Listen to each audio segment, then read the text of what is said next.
आपका हार्दिक स्वागत है एक्टिव टीम के साथ। मैं शंकर दीवान। जैसा कि आप जानते हो हम ग्राउंड रिपोर्टिंग करते हैं और आज हम पहुंचे गांव बालसुंद में। जैसा कि आपको पता है उपचुनाव नज़दीक है, चुनाव का बिगुल भी बच चुका है और सभी पार्टियों ने अपने उम्मीदवार भी घोषित कर दिए। हमारे साथ हैं सुनैना जी, छोटाला जी। सुनैना जी नमस्कार। सबसे पहले राम राम। हम दूसरे पत्रकारों की तरह ये तो नहीं आपसे बातचीत करेंगे कि रेणुका चौधरी जी ने मेहंदी लगाई है नहीं लगाई, या जेपी साहब 2009 में पैसे लेके भाग गया। मैं बात करूँ मुद्दे की। अब भी ये सत्य है, ये हमने देखा इलाहाबाद में आपने जीत हासिल की, बहुत अच्छा एक मैसेज गया जनता में।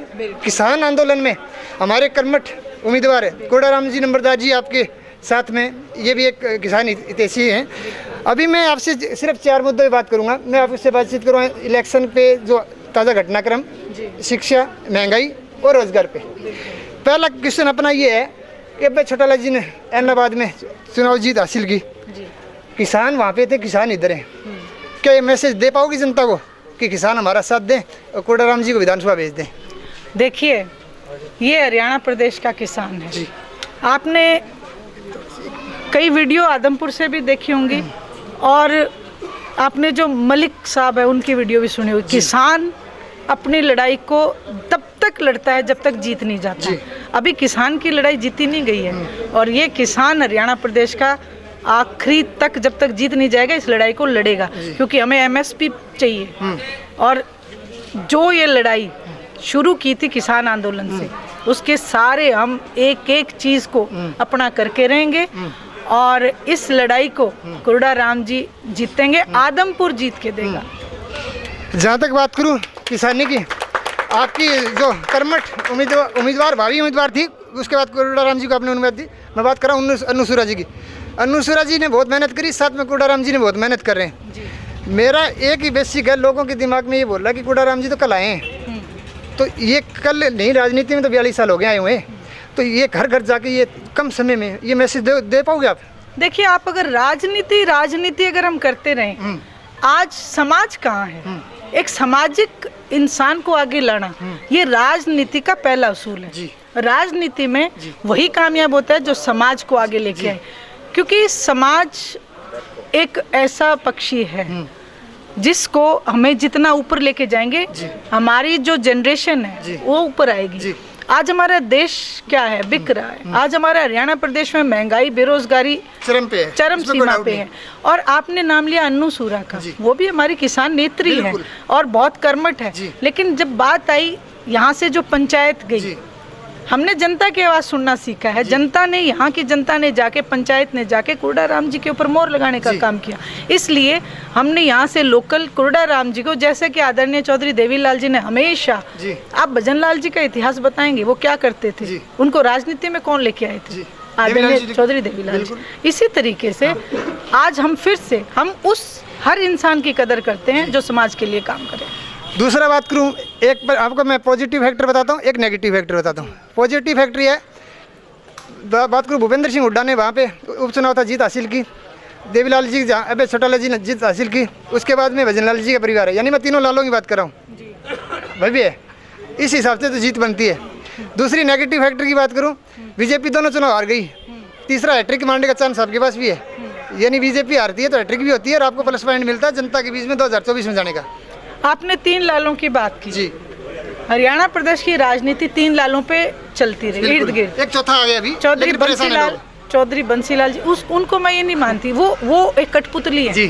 वो भारतीय जनता पार्टी की कठपुतली है। वो जैसे नाच नचाती है वो नाचते हैं, लेकिन स्वयं जिन्होंने एक संघर्ष करके ग्राउंड पे जो राजनीति की, मैं बताती हूँ, बंसीलाल जी, भजन लाल जी, आदरणीय चौधरी देवीलाल जी। बंसीलाल जी पहले ही भारतीय जनता पार्टी की बेंच चढ़ चुके हैं। भजन लाल जी की राजनीति को बेचा कुलदीप बिश्नोई ने भारतीय जनता पार्टी को। अब मैं तो जनता से कहूँगी, आपके पास एक सच्चे सिपाही आदरणीय चौधरी देवीलाल जी की राजनीति है, जिन्होंने, आज मैं अगर मैं लिस्ट बनाऊं कि जितनी भी जन कल्याण की नीतियां अगर किसी ने बनाई हैं तो वो आदरणीय चौधरी देवीलाल जी ने बनाई हैं। और उन्हीं नीतियों को लेके कोडाराम जी उन नीतियों से प्रभावित होकर एनएलडी में, नहीं तो कोई 40 साल पुराना अपना घर नहीं छोड़ता।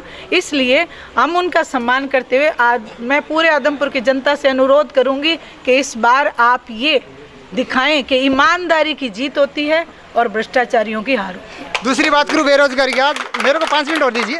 बेरोजगारी की बात करूँ, बीजेपी की सरकार है, 34% के साथ बेरोजगारी टॉप पर है, मतलब नौकरियां नहीं है।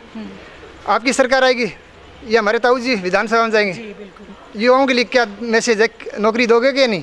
आज आदरणीय चौधरी ओम प्रकाश जी चौटाला ने ऐलान किया था, आप वहाँ पे थे यानी जब नॉमिनेशन भरा जा रहा था, उन्होंने कहा था कि 3206 नौकरियां दी थी जी, जिनको मुद्दा बनाया गया। नौकरियां तो उन्होंने अनेकों दी, पर 3206 को मुद्दा बना के उन्हें 10 साल की जेल कराई। उन्होंने कहा कि अपना राज बनाओ, युवा बच्चों से गुजारिश की कि आप अपना राज बनाओ, हर घर में एक नौकरी दूंगा चाहे फांसी क्यों ना चढ़ना पड़े। बात करो एमएसपी पे, मोदी सरकार ने बोला था, यानी मोदी जी ने बोला था 2022 में किसानों की आयु दुगनी कर दूंगा। मैंने कल इंटरव्यू लिया था वीरेंद्र सिंह साहब का, डूंगर खां, आप तो जानते हो अच्छी राजनीति में। मुझे ये भी लगा उनकी बातों से कि वो भी हो सकता है कि आपके इर्द गिर्द हो सकता है आपके साथ आए। वो बोला महंगाई तो कम नहीं हुई, बेरोजगारी भी बढ़ गई, लेकिन किसानों की आय नहीं बढ़ी। अभय सिंह चौटाला जी ने इस्तीफा भी दिया, किसानों के लिए जीत हासिल की, उनके लिए एक खुशी का पल था। किसानों के लिए आय का बढ़ाने का स्रोत आपने कुछ रोड मैप तैयार किया, जैसे ताऊ जी ने संघर्ष किया, आप भी संघर्ष कर रहे हो, लेकिन युवाओं के साथ तो जाना पड़ेगा ना।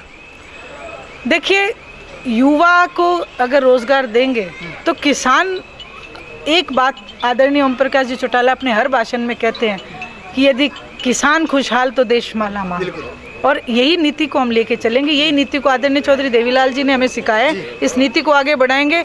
ना किसान को बीज खाद के लिए लाइन में लगना पड़ेगा, ना मुआवजे के लिए दर दर ठोकरें खानी पड़ेगी। ये हमारा वायदा है। उन्होंने ये कहा है कि जो आज भी जो फसल डूबी पड़ी है, जो मुआवजा नहीं मिल रहा, सरकार बनते ही वो मुआवजा भी इनको देने का काम करेंगे। बात करूँ शिक्षा की, स्कूल बंद थे, बाल सुंदर बुढ़ा को बांडड़ियो मास्टर जी निकाल दिए गए।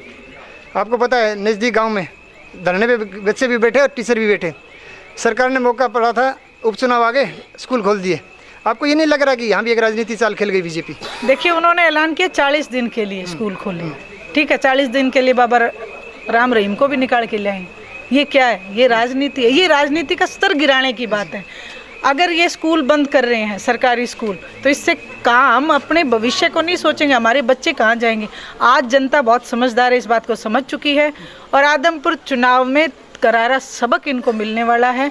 और मैं तो आदमपुर की जनता से कहूँगी कि आपके पास चल के एक मौका आया है, इस मौके को ऐसा दिखाओ कि ऐसा चौका मारो कि इंडियन नेशनल लोकदल के 1 और 1 11 बन के, अभय सिंह जी चौटाला और कुरुड़ा राम जी 1 और 1 11 बन के आपके लिए काम करके दें। Thank you very much ma'am. जैसा कि आपने देखा, नैना जी चौटाला ने अपनी बात बारीकी से रखी, और हम भी किसानी कौम से ही आते हैं, और हमारा ये बताने का भी फर्ज बनता है कि जो चौधरी देवीलाल जी थे, उन्होंने किसानों के हितों के लिए बहुत काम किए, अभय सिंह चौटाला साहब ने भी बहुत काम किए। बात है अभी शिक्षा के क्षेत्र की, वहाँ भी उन्होंने खासकर बोला कि शिक्षा क्षेत्र में भी काम करेंगे, और हम भी ये चाहते हैं कि एक किसान नेता हमारे बीच में विधायक बन के विधानसभा में बैठे और हमारी बात सुने। आज बस इतना ही, कल फिर मिलेंगे एक नई मुहिम के साथ। तब तक के लिए जय हिंद, जय भारत। आप हमारे चैनल को लाइक, शेयर एंड सब्सक्राइब जरूर करें। वंदे मातरम, नमस्कार।